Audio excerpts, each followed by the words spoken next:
Welcome back to the 58th episode of the DailyFlip podcast. I'm your host, Alex, and today we're going to be flipping through some important stories.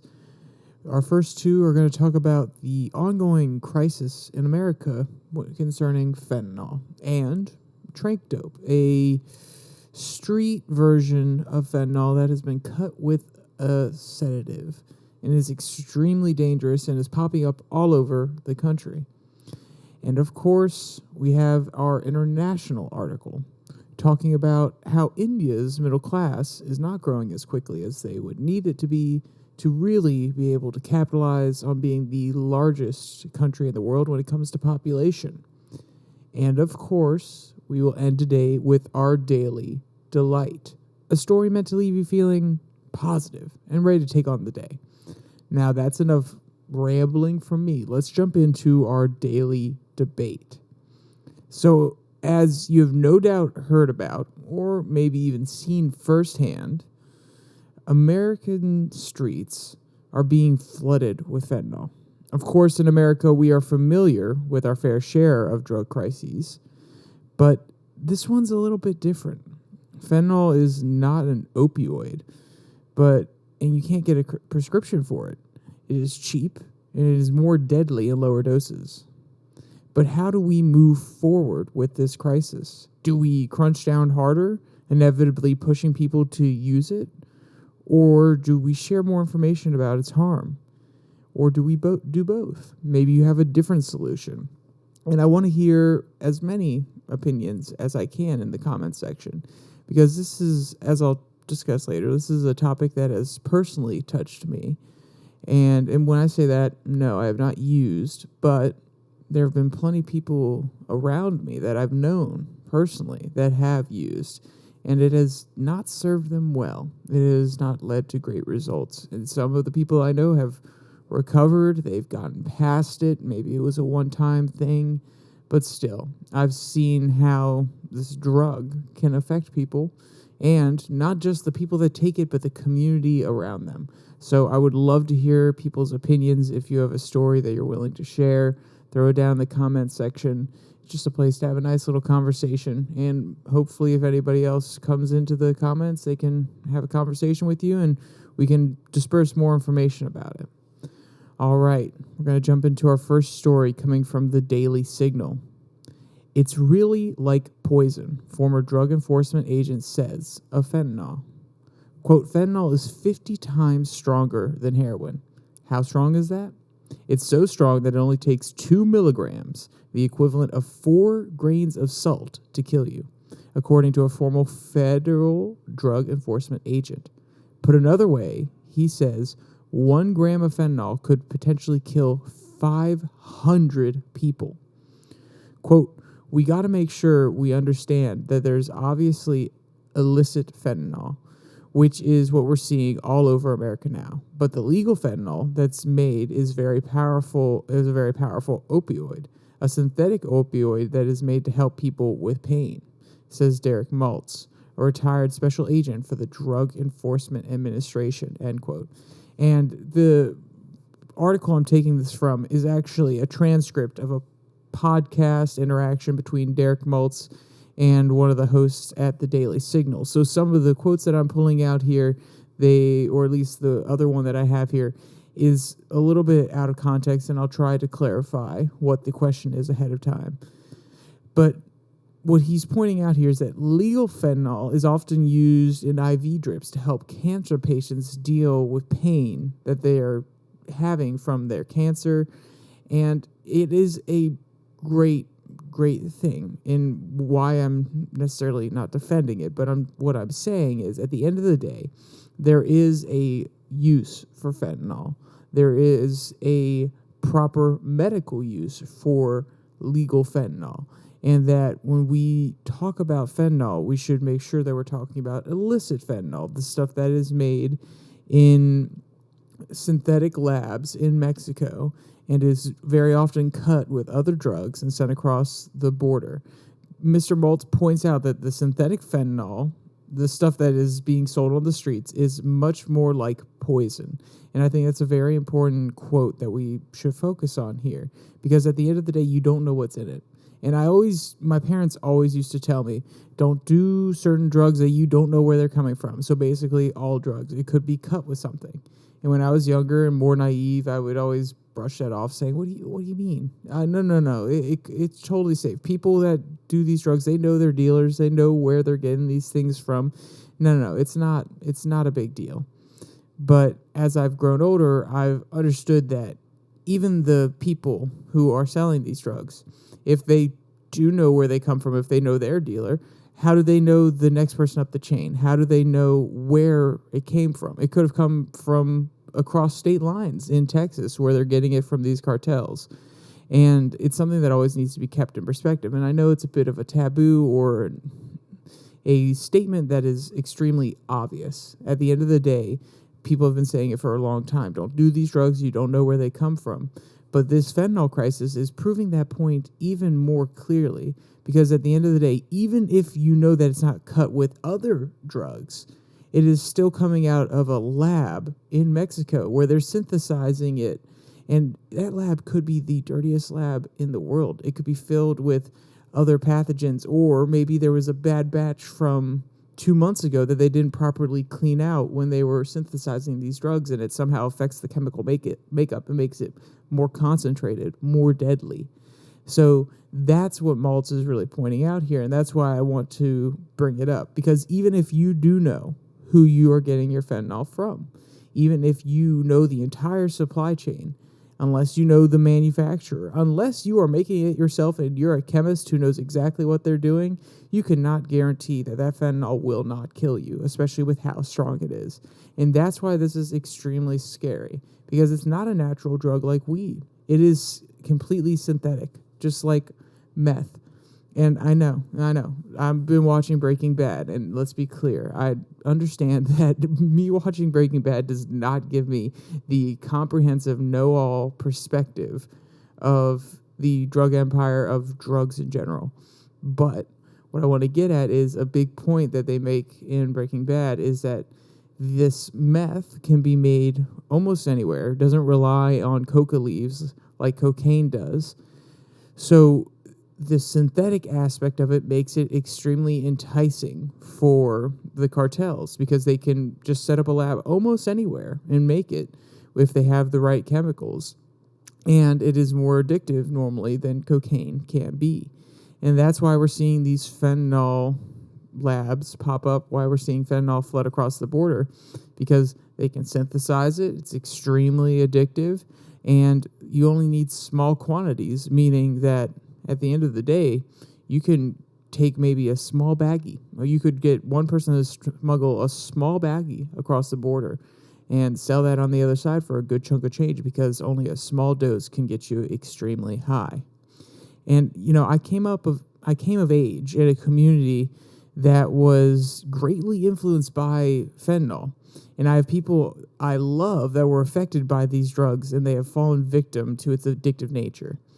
And it's extremely scary to me that in a nation that already has many people who are addicted to opioids because of the push from big pharma companies in the early 2000s, that there is now a cheaper, more dangerous drug that can satiate their need to get high or to simply feel something, quote unquote.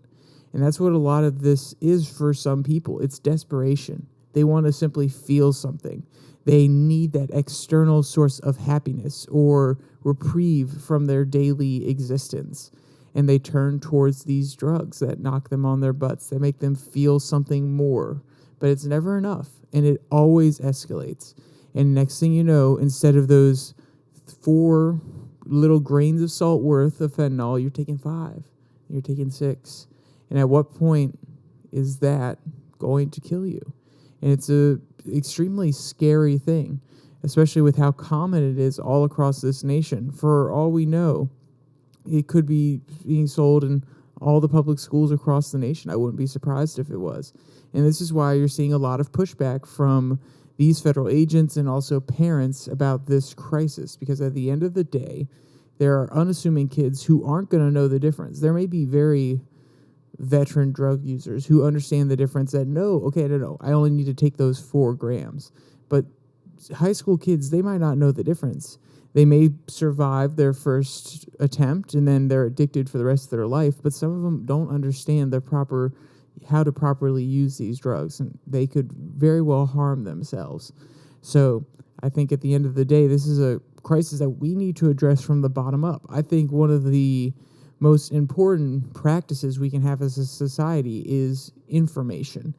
Because of the nature of our world, we have, or at least our society, we have so much information out there online, and kids are spending so much time on social media, and they're getting all these influences from these social media people saying, oh yeah, you can do marijuana out there, you can smoke, you can have fun, maybe take some other drugs every once in a while. And while I'm not objected to having that out there, if you want to take these drugs and you want to put videos of you doing dumb things on these drugs out there, that is your prerogative. But at the end of the day, should we be encouraging that behavior towards our kids? Should there be easy drug markets where you can buy drugs on Snapchat and have them shipped to your house? These are questions that we need to address as a society. And it doesn't necessarily have to be government-led. It could be a social outcry from the parents of these children who have been affected, or even just parents who are scared to have these sort of stores and all these online access to these drugs. They could uprise and they could make a movement rather than having to go through the government. They could say, we're going to boycott Snapchat. We're going to ban it from our kids' phones. We're not going to let them use certain social media apps until these companies change their policies to not negatively affect our children. Now, that's just one solution, and I'm not saying it's the end-all, be-all, but I would love to hear your guys' thoughts on it. But we're going to highlight one other aspect of this crisis, which is what Mr. Maltz points out, is that it's not really about just the Mexican cartels. Quote, so it really went away, and we didn't know where it was for a while. And then around 2012, we started seeing fentanyl being shipped to America from China in the mail services. And we started seeing lots of deaths in America that were reported initially as heroin overdoses. When autopsy reports came back, many of these were actually fentanyl-related deaths. So that was kind of the first time. But then, in 2013, 2014, at my operation, it was getting so bad that we opened up what we called Operation Deadly Merchant, because we felt that there had been a prioritization on the fentanyl new trend that we started seeing between the Chinese and Mexican cartels, end quote. And why I bring this up is I am not trying to say that there is a direct connection that the CCP, the Communist Party of China, is trying to poison Americans. But if you take a step back, and we're going to go a little deep into the conspiracy well here, so if you don't want to hear about it, you can probably skip ahead about a minute and a half.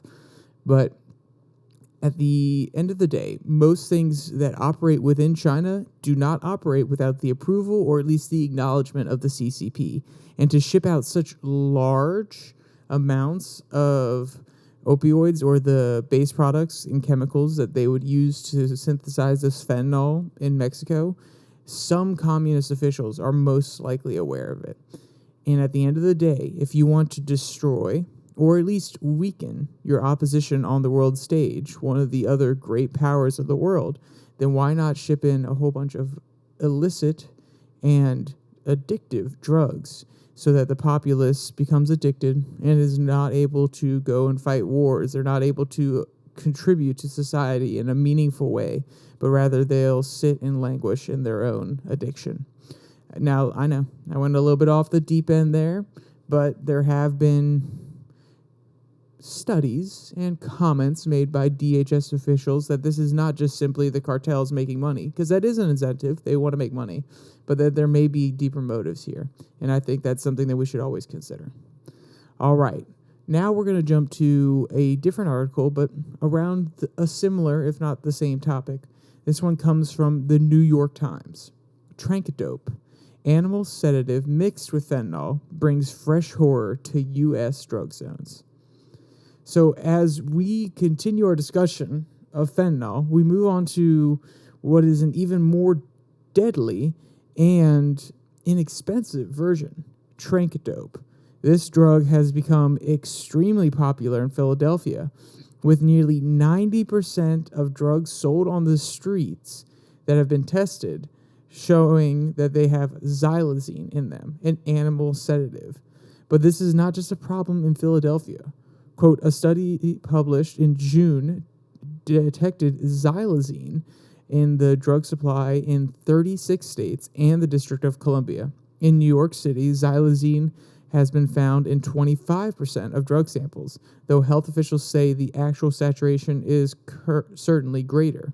In November, the Food and Drug Administration issued a nationwide 4-page xylazine alert to clinicians.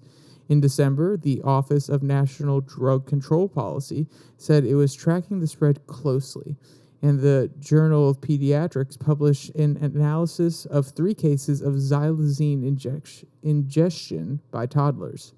But xylazine's true prevalence is unknown. Hospitals don't test for it. Some state medical examiners don't routinely do so either, end quote. So if you're wondering what xylazine is, because that was mentioned a lot there in that quote, xylazine is legal, cheap, and often leaves people vulnerable because it's a sedative for hours upon hours. And it is historically a sedative that is used for horses, animals, basically in veterinary circles. So people are splicing it with their fentanyl, with their other illicit drugs that they're buying on the street. And it leaves them extremely tired, drowsy, passed out. And by the time they wake up, the fentanyl that was mixed with it, the effects have gone away. So now, as they wake up from their sedation, they're instantly wanting more fentanyl because they haven't felt the effects of the drug thoroughly, and now it's out of their system. So it's just a cycle of use, pass out, wake up, use, pass out, wake up, so on and so forth. And one of the things that is really disturbing is repeated use causes scabs that are grotesque. If you want to see pictures of them, which I don't know why you would necessarily want to, but maybe you're just a curious person, there will be a link to all the articles in the description below the like and subscribe button. There are terrible scabs and scars that form in the areas that these people inject themselves because though fentanyl is completely synthetic, just like xylazine somehow is more narcotic, which means, if I'm using the term correctly, that it's eating away at the skin. So repeated use could even mean that people lose arms. And some of the photos are very horrifying when you see the effects in these communities that have repeatedly used Tranq-Dope. And it makes the overdose process, or at least fixing the overdose process, more difficult. And why I bring this up is because fentanyl overdoses are very common on the streets of Philadelphia, at least per this article. But now that they have this xylazine mixed in, it becomes even harder to properly resuscitate some of these people. Quote, reversing an overdose where xylazine is involved is tricky. A dose of the overdose halting medication naloxone, which blocks or reverses opioids' effects on the brain receptors, will address the fentanyl, but still won't rouse the victim sedated by xylazine. Desperate rescuers may try a second or third dose, but too much naloxone can put someone into withdrawal, vomiting, and withering. Responders are advised to check whether the person is breathing, protect their head and airway, apply 1 dose of naloxone, and call for backup. Even when opiate withdrawal is contained, the harsh xylazine withdrawal continues. People using Tranq-Dope for a fear of getting sick, migraines, double visions, nausea, numbness in the fingers and toes, sweats, and body rattling anxiety. There is no medical protocol yet for managing it. Dr. D'Orazio typically uses anti-anxiety drugs to treat the patient's symptoms, end quote. So this dangerous mixture has another layer to an already complex issue. Xylazine is acquired from here in the United States, But in order for the dealers to sell it, they must mix it with fentanyl, because a sedative on its own normally will not sell. It will not be appealing. So this means that these dealers have to become reliant on cartels or supply chains getting the fentanyl from the cartels in order to make their xylazine more marketable. And it's just a sad interlacing of two separate drug markets that have become dependent on one another. And it also, in turn, makes their product cheaper because they can use half of each product, and more dangerous. And this is what's extremely scary to me as we move forward. Because as I've talked about, the fact that we have a population who is desperate for an opioid, or at least some form of high, because of the overprescription of opioids in the past, and a population that has been addicted to them, and also a population that has a tendency towards addiction in the first place. Even if you look past opioids, if you look at the amount of alcohol consumption in the United States, we have a tendency to do certain actions that aren't necessarily in our best, how should I put it, are not in our best interest at the end of the day. A lot of people have ADHD in this country, which leads to hyperfixation, addictive tendencies, so on and so forth. And let's be clear, all of these things can be mitigated, and you can smoke weed if you want to. You can do all of these things in a healthy manner, but it doesn't mean that the proclivity, or at least the small likelihood that you're at increased risk to be addicted or have an addictive personality, is not there. So then, when you have this cheaper option, which already includes fentanyl, one of the most addictive drugs and one of the most well-known drugs to give you a certain feeling, but is mixed with xylazine, something you may not have heard about, but hey, it's a little bit cheaper and it will knock me on my butt for a little bit so I don't have to experience this terrible life that I'm living. Or maybe people don't think that way. Maybe they just want to take a nice little nap. But still, the fact that it's cut with something in that it's cheaper, and we have a population that is indisposed or more likely to have addictive personality traits, it's extremely scary to me, because as people become more desperate, they look for cheaper options. And this cheaper option, while it can have more effects, it can do more things, it can harm you more as well. And that's something that is extremely scary to me, especially as someone who's seen a community hurt by fentanyl. And then adding this extra layer on top of it is just, it makes the problem that much more complex, and it really, really is unfortunate to see.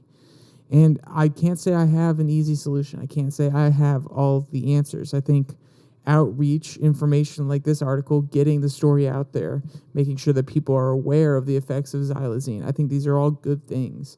But at the end of the day, I don't know if there should be a government policy outright banning it, because I feel like that will push certain drug users to use it more, or make it like a class divide issue, as we've seen in the past when the federal government would crack down on crack versus cocaine.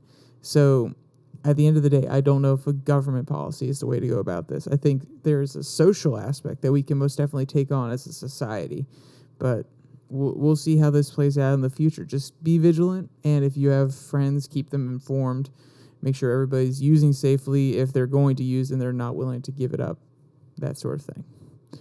All right, let's move on to our last article. Moving on from the fentanyl, we're talking about India's middle class needs free trade. This one comes from the Wall Street Journal. For years, the discussion around a rising India has been a hot one. They are set this year to overtake China as the most populated country on the planet. In theory, this should mean they are the largest market in the world, but many companies and economists don't see it that way. Quote, the size of India's consumer market has long been hyped. A widely cited 2007 McKinsey report guiltily predicted that by 2025, India will become the middle-class country, a middle-class country, with 583 million middle-class customers. In 2017, Morgan Stanley said that India's 400 million millennials were, quote, one of the world's strongest sources of untapped economic potential, end quote. It described them sitting in Mumbai cafes, browsing social media accounts on their smartphone, while occasionally shopping for new shoes online, end quote. And does that sound familiar to anyone? We'll get back to the quote here in a second, but does that sound familiar to anybody? People sitting, trying to write out their life story in a cafe or buying something online. Sounds like what's going on here in the U.S. sometimes. I think they're kind of projecting what they see in the U.S. onto India, which is not necessarily what's happened. As the quote continues, reality is much more drab. Though India has many potential customers, they have very little purchasing power. Economists Shiramito Chatterjee and Arvind Subramanian, sorry if I'm butchering their name, wrote in a 2020 paper. Though the country's population matches China's, India's true market is only about 15 to 20% as large. India represents only 1.5 of 5% of the global market. The Pew Research Center estimates that only 66 million Indians, less than 5% of the population, have a middle-class daily income between $10 and $20 in purchasing power terms. In China, that number is 493 million, or 34.9% of the population. In short, the Indian middle class wields much slimmer wallets than its Chinese counterparts, end quote. And this will undoubtedly hurt their power to influence large companies when trying to entice them to come to India. Because at the end of the day, if these large companies want a market, they don't just want a low-end market, they want a medium-income market as well. They want to be able to sell their cheap products, but also their a little bit more expensive products, because they'll sell the cheap products and volume alone will offset some of the costs. But if you're able to sell more middle-income products, that is more likely to boost your profit margins, because at the end of the day, there's more value associated with them, meaning you can charge higher prices, and it will cover the price to either send that product from a different country or build infrastructure in that country to manufacture it there and sell it there. So a lot of these companies, and people that are looking to invest in India want a strong middle class so that they can really sell to them rather than having to go with low-end products. And also, normally these low-end products are covered by firms that have low costs, which is normally firms that are already exist in India that don't have to put in a lot of capital in order to make products there. They already have the infrastructure, and they don't have to ship them as far normally, so that's cheaper as well. So they can have the low-end market pretty much captured. That's why a lot of these companies want the middle class to grow before they're willing to truly invest in India. And for some time, the Indian middle class was indeed growing, and rapidly at that. Much like China, it was due to foreign investment and liberal trade policies. But India has made a turn in the past few years that has changed their trajectory. Quote, since taking office in 2014, Mr. Modi has reversed 3 decades of trade liberalization by raising tariffs and abandoning trade pacts such as the 15-member Regional Comprehensive Economic Partnership. Instead, India seeks to boost manufacturing by pouring 2 trillion rupees, about 24.3 billion, in production-linked incentives for firms in about a dozen industries, including automobiles, solar panels, and electronics. This strategy assumes that India boasts such a large domestic market that it will continue to attract foreign firms, even as the country turns inward. But unlike China or the U.S., India doesn't have a large enough market to make such policies work, end quote. So basically what the author is getting at here is Modi has been very protectionist in his approach to trade. And like the author points out, this could work if countries in the world were more dependent on not only what India makes, but also on the market that India boasts. But neither of those are true. A lot of the markets, a lot of the companies that create products in India stay in India. They do not export. They're not like Toyota from Japan. Japan has some pretty liberal policies, or at least did there for a while. They've turned a little bit more protectionist since the 1990s. But the world had already become reliant, or at least not reliant, but enjoyed their Toyota cars. So the Japanese could be a little bit more protectionist of their industries now that those companies have a foothold outside of Japan. But that's not necessarily the case with India. And also on the flip side, like they were discussing this entire article, there's not enough of a market for these companies from outside India who are going to face disadvantages because of Mr. Moody's policies to go in and say, oh, no, we're going to try to capture this market. We're going to try to take on the local automotive guy. We're going to try to take on the national food industry that exists in India. You know, they don't have these proper incentives. And while this is great at the end of the day to boost Indian companies, it does limit them. It does limit them to really influence within their country of India and maybe a few neighbors. But they can't become economic global powerhouses like some of the Fords, Toyotas, some of the Haribos and Hershey companies, and all these different companies that have expanded across the world due to free trade and liberal trade policies. But, you know, in the future, we'll see how it pans out. Maybe they get a new prime minister who changes course, or maybe Moody's onto something that we don't even understand, that these Indian companies, they become so strong in their native markets that then they can break through the wall and get into other countries. Maybe there's a possibility there. It will be hard, but maybe it will happen. We'll see. Maybe they make one giant Indian conglomerate that controls everything in the country, and then they can be a super company rolling out on the world stage. We'll see. All right, with all of our international news out of the way, let's jump to our daily delight. From Laughing Squid, raccoon gleefully tries to catch falling snowflakes. So today, almost every house uses some form of security camera, and very often they don't catch anything eventful on them. But, quote, Timothy Ellis captured an adorable footage of a backyard raccoon in Everett, Washington, gleefully attempting to catch a snow as it fell from the sky, end quote. And when you see this little raccoon, it kind of reminds me of what my little cousin looked like during his first snow, curiously looking up at the sky, trying to catch the snow, like, what is this coming down?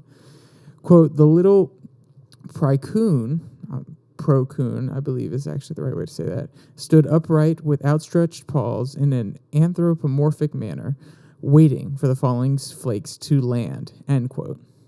And if you want to see any of the cute videos or any of the photos from that New York Times article I was talking about earlier, or just read any of these articles, there will be a link in the description below that like and subscribe button. Also down there is the Twitter handle at your DailyFlip. Follow it there if you want instant access on Monday, Wednesday, and Friday to the podcast. I post a link there so you don't have to go onto YouTube or search anything. All right, with all that said, there's only one more thing to say. Stay safe, don't die.